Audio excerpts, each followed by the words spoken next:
He holds the title of Mr. Natural Universe and has taken his message to many churches and conferences across the country. So, Jerry, you have 5 health tips based on Bible verses.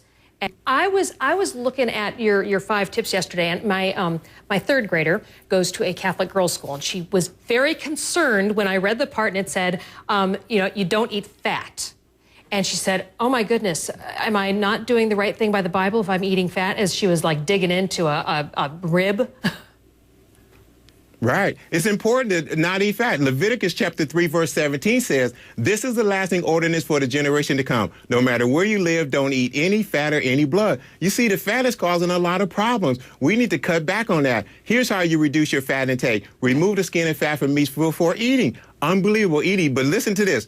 That if you remove 8 ounces of fat from meat a week, that's 2 pounds a month, that's 24 pounds of fat a year, that's 240 pounds in a 10-year time frame. But listen to this. This is a really big one. In Leviticus chapter 3, verse 16 says, the priest shall burn the fat on the altar as food, an offering made by fire, a pleasing aroma. All the fat is the Lord's. Why are we eating it? Hold on, but so honor God with your body and don't eat fat. But in that last thing he said, it said no fat and no blood. Well, that means I'm not eating my steak, and I love my steak. So are you saying that people should be eating only vegetables and, I guess no blood? You're even taking out fish.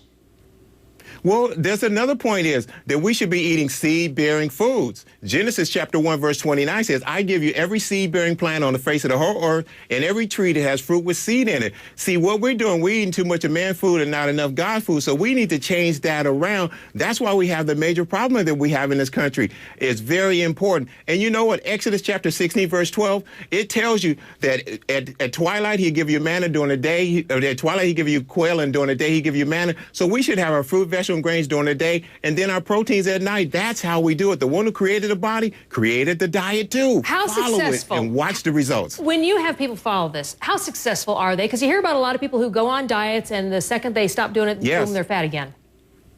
Right. Well, you know what, Edie? I've been going to churches and conferences all over the country, and I had a lady who came to one of the pastor's appreciation brunches I was speaking at, and she was saying, Jerry, I heard you speak 3 times. Then she finally followed the program. She said, Jerry, in 1 year, she lost 105 pounds. You don't need lap band when you have God's health plan. What are the that's how you take care of your temple. You've got 2 more tips for us. What are they? And the next one is stay strong. Deuteronomy chapter 34, verse 7 says, Moses was 120 years old when he died, yet his eyes were not weak, nor his strength gone. And Joshua said in Joshua chapter 14, verse 11, he said, I'm 85 years old now, and I'm stronger now than the day Moses sent me out over 45 years ago. We should all be able to say that. But here's the biggie, Edie. This is the one that really makes it work. Renew your mind daily. Romans chapter 12, verse 2 says, be not conformed to this world, but be transformed by the renewing of your mind. And Jesus said in Matthew chapter 4, verse 4, that man shall not live by bread alone, but every word that comes from the mouth of God. And Psalm 119, verse 105 says, my word is a lamp to your feet and a light to your path.